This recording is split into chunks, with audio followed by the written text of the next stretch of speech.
much noise can I make? I was laughing there because sometimes, when people give out the communion, they might say the blood of Christ or bless you or something like that. Jackie said, there you go. Thanks very much. Some of them.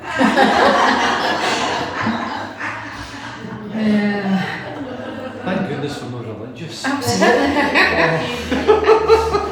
I'll get my caveats in quickly. I am by no means a biblical scholar. I know that there are people in here who know their Bible backwards. I love listening to, like Moira, for example. She knows what the Old Testament says and relates it to the New. And I find it absolutely fascinating that there are things in the Old Testament that relate to the New Testament that relate to now. And it's the same God all the way through. What I want to look at today is a book in the Bible that I was going to say not very often, but I don't think I've ever heard anybody talking about it. In the Old Testament, it's from the book of Numbers. Now, the book of Numbers starts, it's the Israelites are in the desert, and they've been, I think it's a year and a month and a day, they've been out in the desert wandering around, led by Moses. Now, it's kind of the first 6 chapters, don't worry, I'm not going to read 6 chapters, but it's the first 6 chapters that we're going to look at. The first 5 are God telling Moses how the camp has to be set up and who's to do what. He tells Moses, first of all, to take a census. So it's very ordered, very organised. He tells him how to do it and who to count and how to count. And then he talks about how the camp should be set up. And he's very specific that the 12 tribes of Israel, he names them, he names the first one, and they have to camp in a particular place under their standard. He names the second tribe, they have to camp next to them under their standard. He names the third one. It's very ordered, very orderly. God is an orderly God. Our God knows what he wants done, and he knows how he wants it done. So he goes through all the 12. And he says that the Levites are not to be counted among the 12 tribes. They have to be taken out, separated, taken apart. And they have to camp round the tent of the tabernacle, the tent of meeting. And there are instructions that the Levites are responsible for the tent. They're the ones who have to take it down when they move. They're the ones who have to put it up. They're the ones who have to transport it. And it's very, very particular, the rules about how it should happen. They are not even allowed to touch the objects, the sacred objects within the tent. Aaron and his sons, who are to be appointed priests, they're the only ones that when everything's getting packed up, the priests have to pack things up in a certain order, blue cloth, leather, it's all got to be done in a certain order, and then one of the Levite families is responsible for taking all those objects and carrying them to the next place. And if they actually touch the objects themselves, they die. So it's very precise. And nobody else is allowed to go into the tent or approach the tent. If any of the other tribes of Israel approach the tent, they are to be put to death. So, God's not messing about. Okay, but he's very ordered, very precise, and everybody knows exactly what they've to do, where they've to be, and how they've to act. The Levites, the other 2 families had specific roles as well. One had to deal with the curtains and the tents, the other one had to deal with the tent poles and the pegs. So they all had very specific duties. Now, in chapter 6, which is the one really I want to look at, it talks about the Nazarite vow. Now, Nazar, the Hebrew word Nazar means to separate. So this separation is something that goes all the way through what I'm going to say today. The Nazarite vow was something that men or women, it very specifically says men or women, It's one of the places in the Bible where both are actually named, have a choice. And they can choose to take this Nazarite vow. And the Nazar, the bit means to separate. And this is a vow where they choose to separate themselves and to dedicate themselves, consecrate their lives to God, usually for a particular period of time. Usually it was maybe 30 days or 60 days or 90 days. If they didn't specify a time, then it was taken to be 30 days. And they were separating themselves out and dedicating themselves to God. But once again, God, very ordered, had very specific rules. If you took the Nazarite vow, there were 3 rules that you had to follow. Who goes to school? Few people go to school. Are there any rules in your classroom? Yes. Are there? What rules are there in your class, Lexi? Not to shout out. That's a good one. Any others? Yeah. Not to run around the classrooms. Not to run around the classrooms. My goodness. Yep, don't shout out, don't run around the classrooms. Anything else? Any other rules? How many people here went to school? Anybody that was meant to go to school but didn't actually go?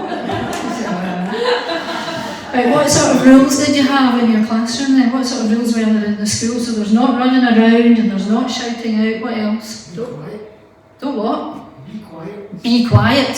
Well, that's a very be quiet, yep. Put your hand up. So, Pay attention. pay attention. I've really only got 2 in my classroom. And one is be respectful to one another. So that encompasses pretty much all of what you've said. So you listen when somebody's speaking, yeah? Put your hand out. Say that again? Put your hand out. Put your hand out.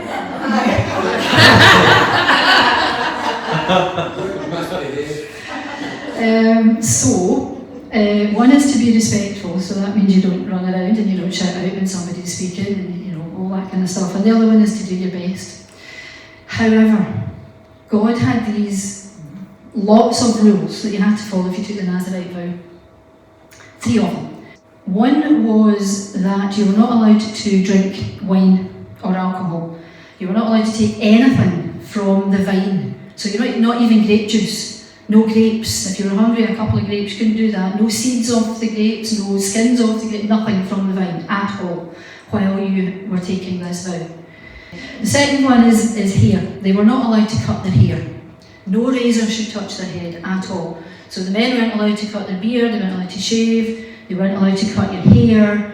If you happened to have great big bushy eyebrows and you couldn't see, well that's too bad, you couldn't cut them. So for the period of your vow, your Nazarite vow, you were not allowed anything from the vine at all, and you were not allowed to cut your hair. Now the third one, this doesn't usually apply in a classroom, you were not allowed to go anywhere near a dead body. So it was regarded that you would defile yourself if you went near a dead body. Even if it was your mother or father or brother or sister, you were not allowed to be in the same room as a dead body. It actually says if somebody dies beside you, well, it's not your fault exactly, but you're still near a dead body, you then have been defiled. Now, if any of those rules were broken, what happened was you had to set aside for 7 days, and on the 8th day you shaved all your beard off and you cut your hair again, and then you started again. So if you were doing it for 30 days, and you got to 28, and then this happened, you sat aside for 7 days, and then you started from 1 again. None of that previous time counted. Lots of rules, very ordered. And then at the end of chapter 6, there is the blessing that we do know and people do hear about and talk about. The blessing where God says to Moses that he has to tell Aaron to bless the people, and he tells him what to say. And we'll come back to that blessing. But God was saying through that blessing, once they had organised everything, it was all set up, everybody knew exactly what their role was. It was very specific, and God then said, "You are my people, I am blessing you." the Old Testament. First of all, there's sort of the separation, the wine, the hair, and the death.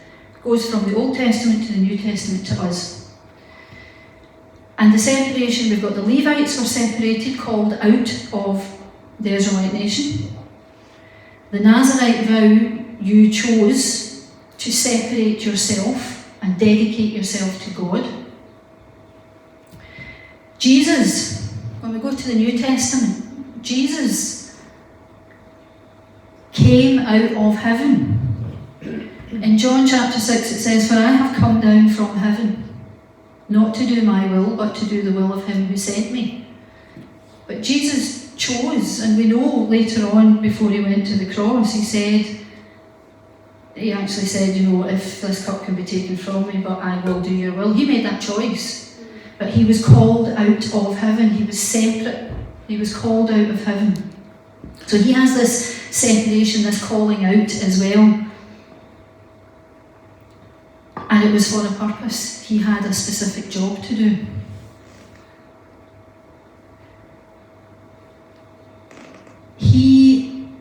His job was to follow the instructions of what God asked him to do the will of him who sent me. So he was following God's will as well. And when Jesus spoke to the disciples, he called them out. There's always this calling out, this separation. In John chapter 15, Jesus said, "If you belonged to the world, it would love you as its own. As it is, you do not belong to the world, but I have chosen you out of the world." Again, the disciples are called out. So there's the same parallel. The first rule about the wine. When you took the Nazarite vow, you weren't allowed to drink the wine. And then there is a parallel with Jesus. While he was called out and he was ready to do the Father's will, at the Last Supper he actually said, "I will not drink again from the fruit of the vine until that day when I drink it new with you in my Father's kingdom." So there is a parallel there as well. While he was following the instructions of the Father, he did drink wine throughout his life, that's clear. But at this particular time, when he was doing what he was called to do, the wine would not pass his lips again until he was in his Father's kingdom. So there's a parallel there as well. Now the second rule for the Nazarites was the hair. You weren't allowed to cut your hair. This, for the Nazarites, was a visual symbol to other people that they had taken this vow. And when people saw it, they knew that these people had taken the Nazarite vow. The symbol was there on their head, and it was there to show other people that they had taken this Nazarite vow.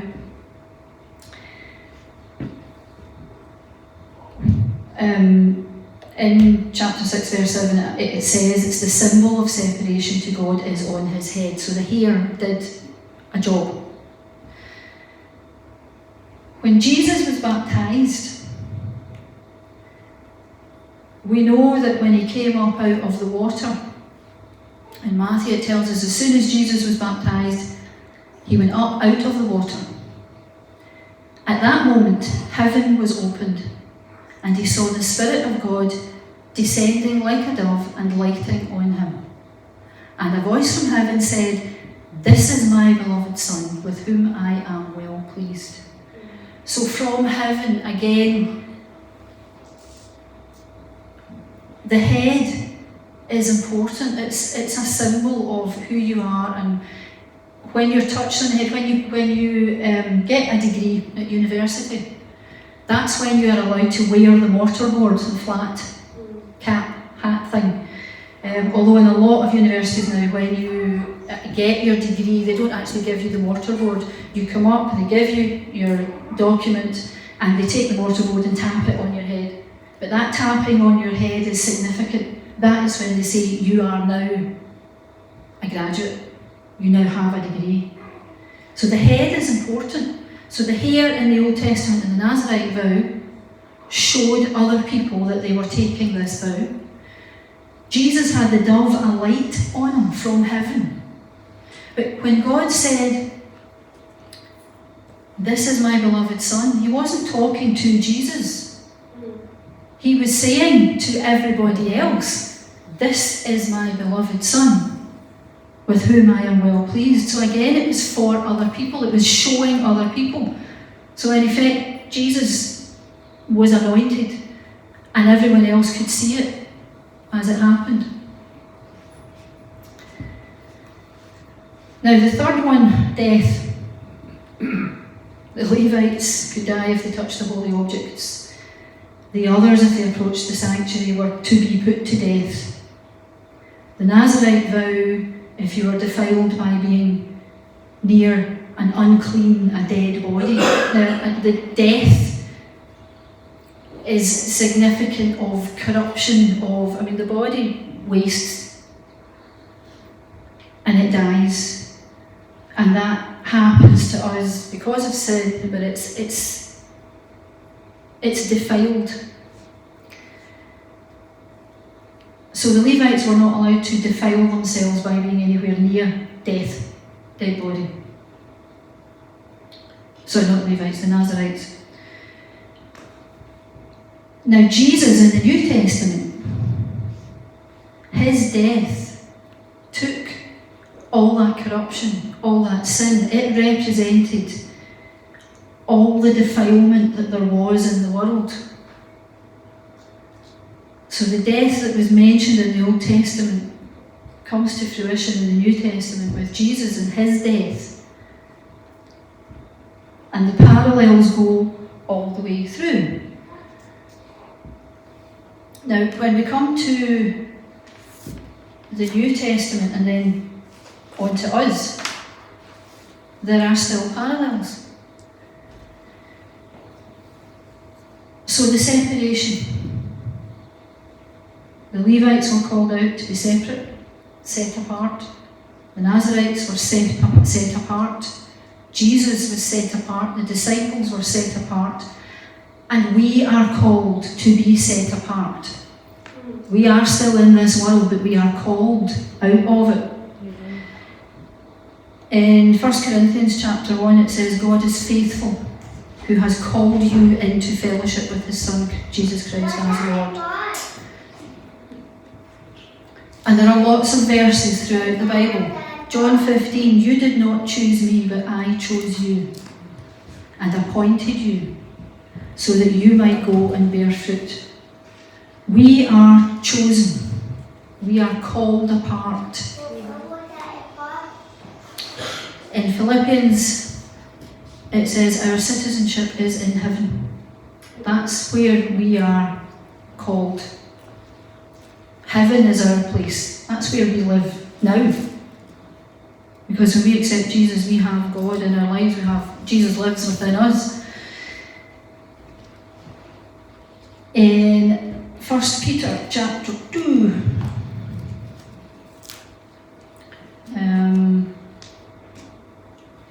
9 and 10, it says, but you are a chosen people, a royal priesthood, a holy nation, a people belonging to God, that you may declare the praises of him who called you out of darkness and into his wonderful light. Yeah. Once you were not a people, but now you are the people of God. Once you had not received mercy, but now you have received mercy. You were called out of darkness into his wonderful light. So if we are a called people, instructions, how are we supposed to live? The Old Testament was very, very clear. And the rules were very, very clear. And the punishments were very, very clear. And they lived under that law. Now obviously we know that we don't live under that law. So how do we live as a called people? How do we live as a separate people? Okay, continuing in Peter, verse 11, it says, dear friends, Peter, 1 Peter, I urge you, as aliens and strangers in the world. You don't belong here. You're aliens in this world. I urge you to abstain from sinful desires which war against your soul. Live such good lives among the pagans that though they accuse you of doing wrong, they may see good deeds and glorify God on the day he visits us. So we are called, and we are called to live in a particular way. In Romans 12, we know, again, this is a passage that we know well. Therefore I urge you, brothers, in view of God's mercy, to offer your bodies as living sacrifices, holy and pleasing to God. This is your spiritual act of worship. Do not conform any longer to the patterns of this world, but be transformed by the renewing of your mind. Then you will be able to test and approve what God's will is, his good, pleasing and perfect will. As the Nazarites had a choice, and they make the choice to dedicate themselves to God, as Jesus chose to be obedient and dedicate his life to following what God asked them to do, we also have that choice. We can choose how we live our lives. God calls us, but we can ignore it. He doesn't force us to follow Jesus. We can still turn our backs. But when we choose to follow Jesus, and we make that choice to dedicate ourselves, then basically we make a lifetime Nazarite vow to dedicate ourselves to God. And when we do that, do not conform any longer to the pattern of this world, but be transformed by the renewing of your mind. Then you will be able to test and approve what God's will is. Then we will know what God wants us to do.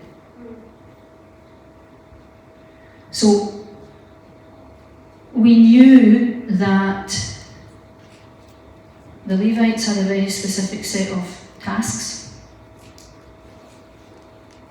Jesus had a very specific task to do. And we have tasks to do as well. But it's not laid down like a big law.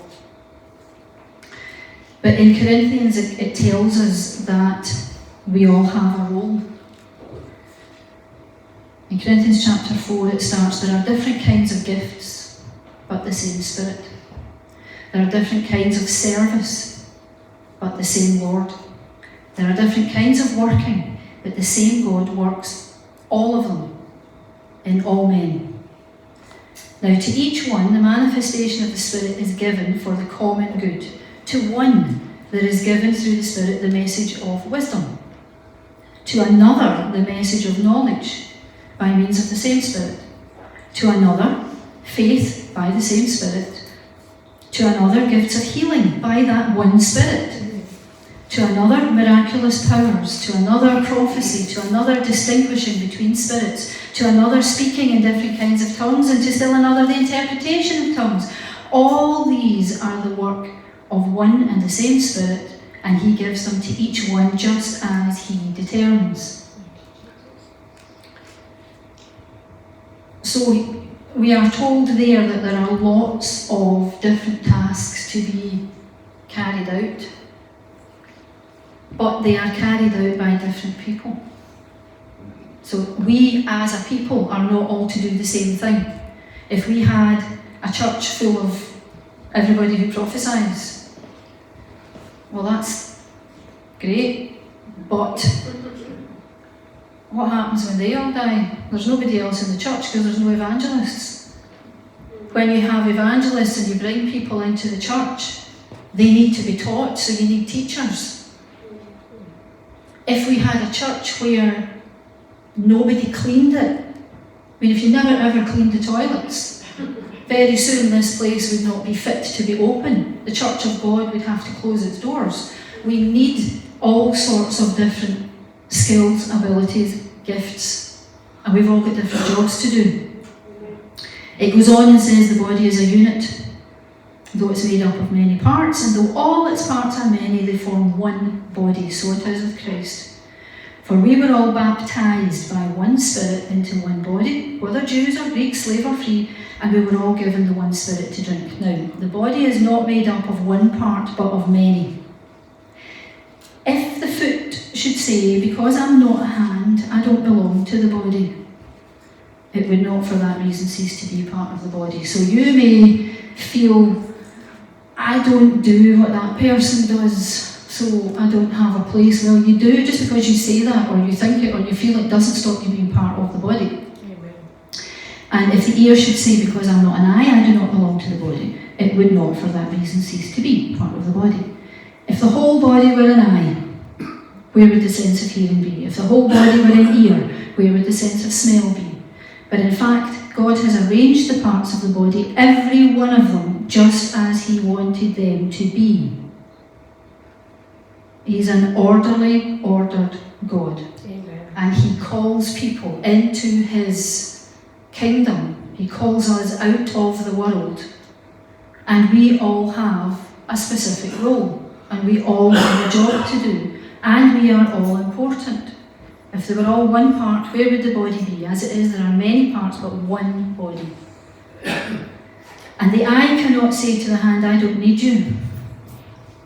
One person missing. It's like a jigsaw. It's not complete.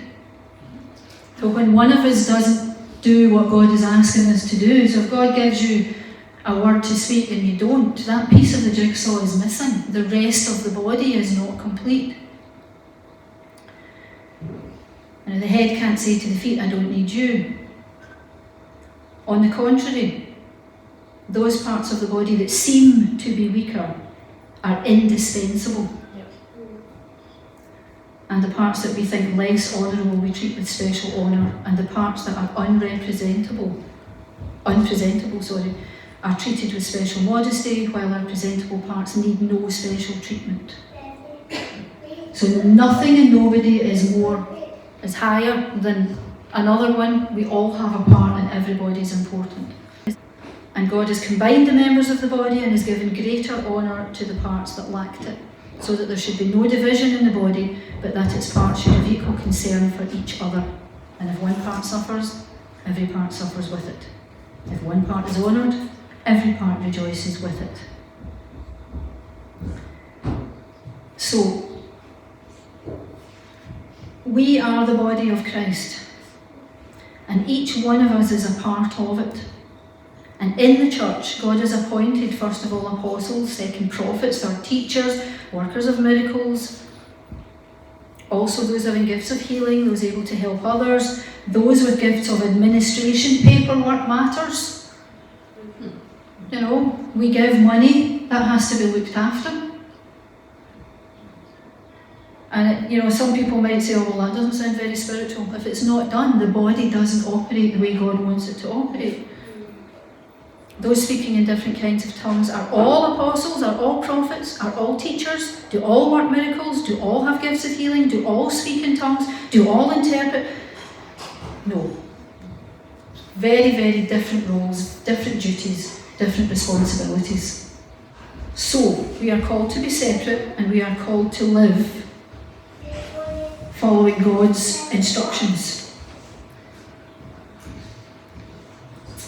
The hair, so the separation was one parallel, the hair is another one. So we're not under the law, we don't have the requirement to grow our hair if we take a Nazarite vow. But we remember that was the outward sign.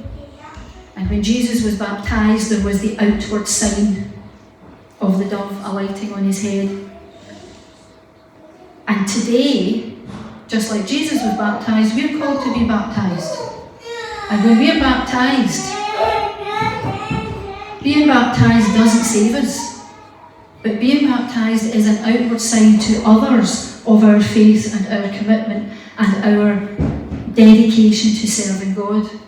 It's a public declaration, and it's for others to see. So again, there's this, your head goes under the water. The water covers your head, and the purpose of it is to declare to others. So there's a parallel there as well. And in Isaiah 62, it says, "You will be a crown of splendour in the Lord's hand." Not only is it about our heads, we are going to be the crown of splendour in the Lord's hand. A royal diadem in the hand of your God. And a diadem is just a fancy word for a crown, something that symbolises power and authority. So that's who we're going to be. So there's the separation, the hair, the death. Levites, the Israelites, very specific, you will die if you do this. The Nazarites, again, were not allowed to touch death or be anywhere near that corruption, that defilement. Jesus took all that. And his death, his body took all that on himself. It became all that defilement, that corruption, so that we do not need to even touch that. If we choose to accept Jesus' death as our salvation, then this death bit isn't even relevant to us, because the death is being separated from God. And when we accept Jesus, death isn't relevant. In Hebrews 10 it says, "And by that will we have been made holy, through the sacrifice of the body of Jesus Christ once for all." He took that death. And the parallel today is that for those who do not choose to take Jesus' salvation as offered, then death is separation from God forever. Now, we have the separation, we have the tasks, instructions,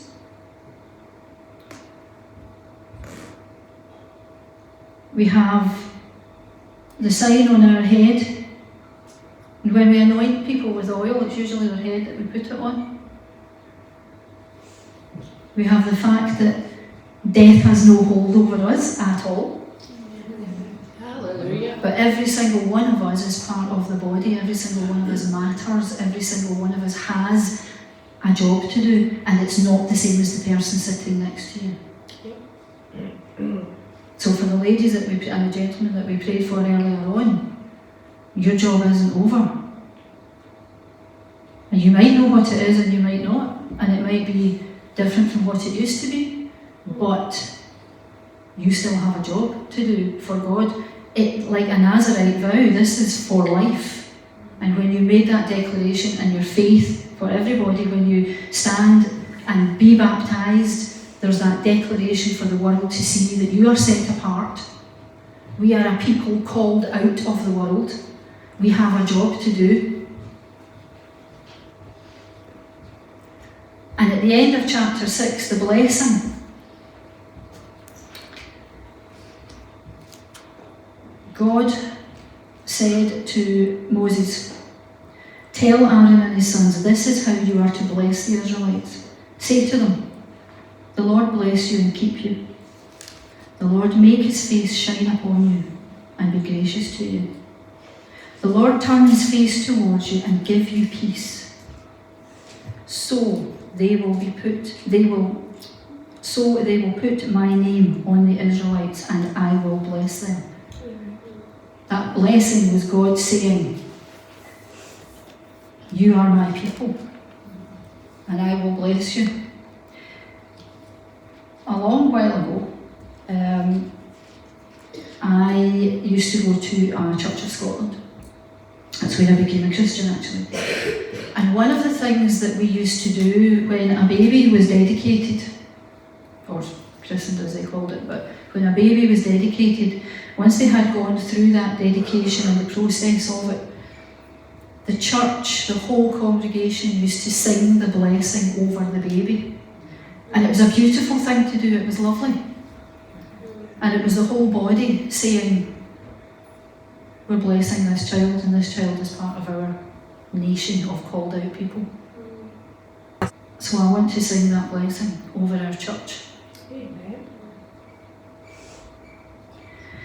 The Lord bless thee and keep thee.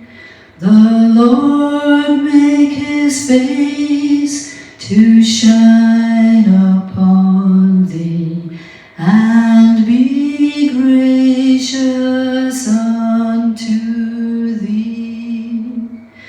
The Lord lift up his countenance upon thee and give thee peace. So as we go forth as a called people, doing the work of God, important in his kingdom, be blessed. Know God's blessing upon your life as you continue this Nazarite vow, lifelong vow. Bless you.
Shoulder is burning.